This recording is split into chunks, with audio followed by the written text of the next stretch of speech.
So what's the American Bully's temperament like? Here's the pros and cons. Pros: companion dog. The American Bully was bred to be a companion dog. Purposefully, breeders tried to breed out any type of aggressiveness and any type of prey drive out of them in order to make them as compatible to a family as possible. Another pro is that the American Bully, whether it's the standard American Bully or the American Bully XL, it is extremely affectionate. But make no mistake about it, if they have to defend their owner or their property, they will. The other pro you get with American Bullies is that they're not a one-person dog. They truly form a bond with the entire family. This next pro about the American Bully, I need you to pay attention because it has bits and pieces that you gotta make sure you're aware of. Now, this breed overall is bite inhibited and it is unlikely to snap on somebody. They're not volatile dogs. In fact, they're actually calm, assertive dogs. With that being said, you must make sure that the dog is not coming from a hot bloodline. If you don't know what a hot bloodline is, you could always consult me directly. All you got to do is download QBN app, click on contact us, let me know you want to consult, and I'll give you instructions there as to what we can do.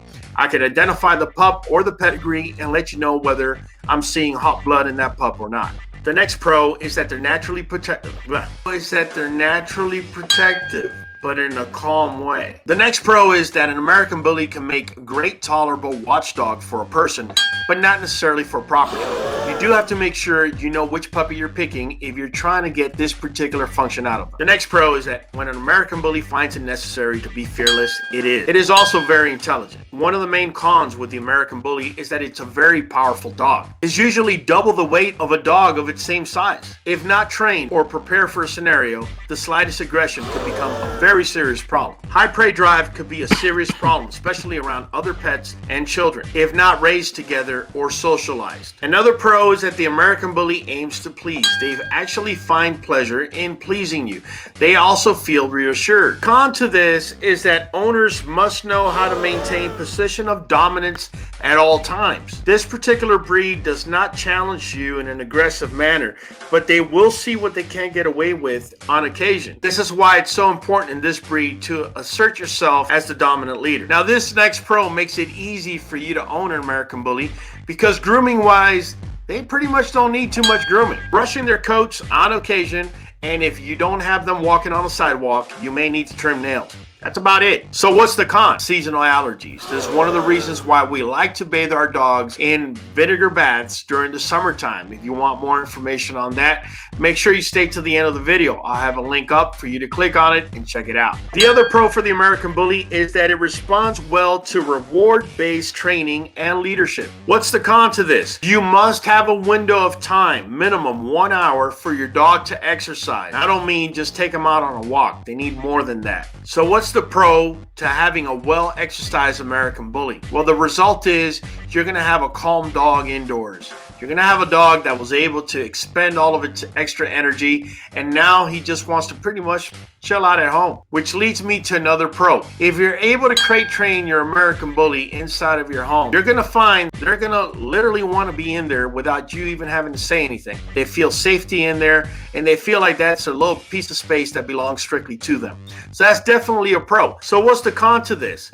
Well, if you live in a confined space and your dog has not been crate trained, it could be walking around everywhere. American Bullies are known to wag their tails. If you ain't looking, it could actually hit you inadvertently or even knock over an ornament or two. So what are the differences between male and female American Bullies? I can tell you that male American Bullies typically do not mature mentally until they're between 30 to 36 months. There's always an exception, but usually that's where they fall into. Also, they will not stop growing until they're anywhere between 30 to 36 months. Now, sexual maturity for the male American Bully is 12 months. Now, the female American Bully is a little bit different. They usually tend to mature anywhere between 20 to 24 months.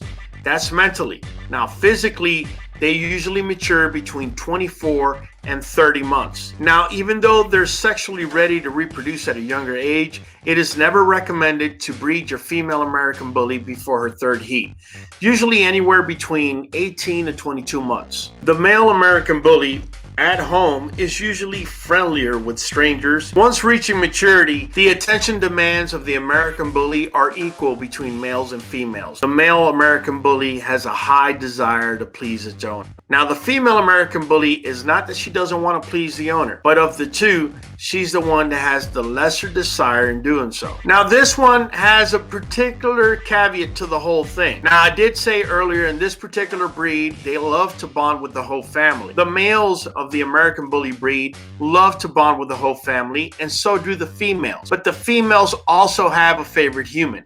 So they bond to the whole family, but there's also that one specific favorite human that they just go that extra mile for. So who will protect the family better, the male or the female? Now, I've heard myths that males are definitely better protectors or that females are better protectors. Fam, honestly, that's a MYTH straight up myth.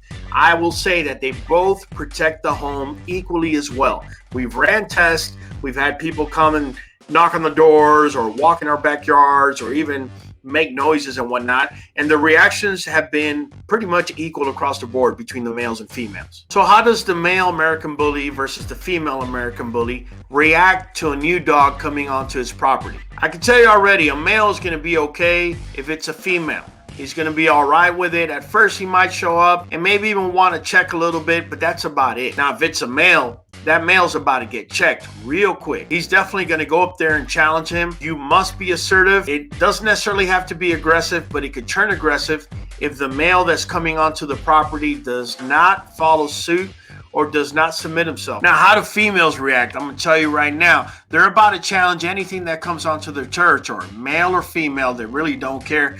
They're trying to assert themselves as to where you're going to be in the pecking order, and the only way they're going to do that is by challenging you. So if the new dog is one of those dominant dogs, you might find yourself in a scenario where a fight can break out. Outside of the home, the male American Bully is more independent. He actually becomes more of an explorer. He becomes very tolerant of males. However, he's not going to allow himself to be submitted. So there is a line you can't cross. He's always okay with females. Will claim the space that his owner's in as his territory. In fact, if he doesn't feel comfortable to go out and explore or whatnot, he may just sit next to his owner. And that particular space is a space that cannot be threatened or disrespected. So how do females normally act when they go out and about? My females become a